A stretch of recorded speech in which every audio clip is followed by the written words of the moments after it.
So the, the budget was a very comprehensive statement. It wasn't focused on the corporate sector. The finance minister instead set out right at the beginning that he would cover 9 different pillars, and he covered them all very comprehensively.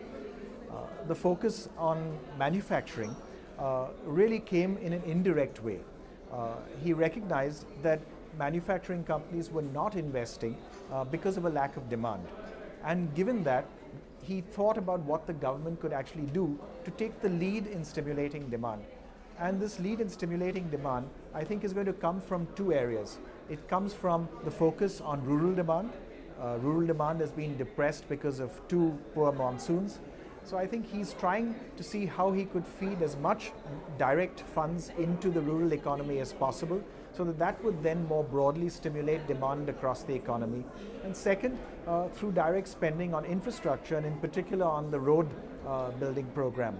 He's allocated just under 100,000 crores for road building programs, out of which over a quarter is in the rural area.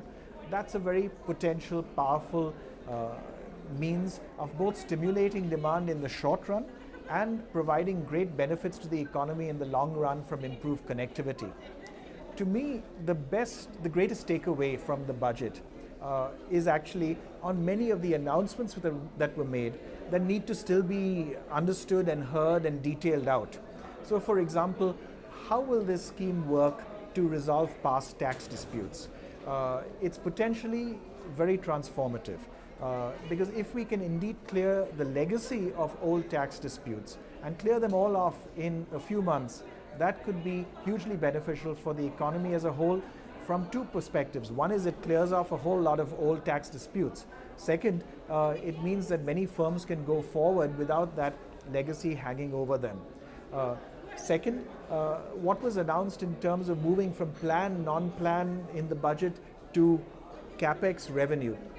Again, an idea whose time has come, very productive. We need to see how that will be developed further as a part of the budgeting exercise.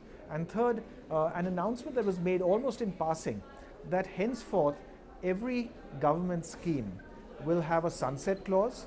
Every central government scheme, I think he intended, will have a sunset clause and will have clear outcomes specified. That's very, very powerful.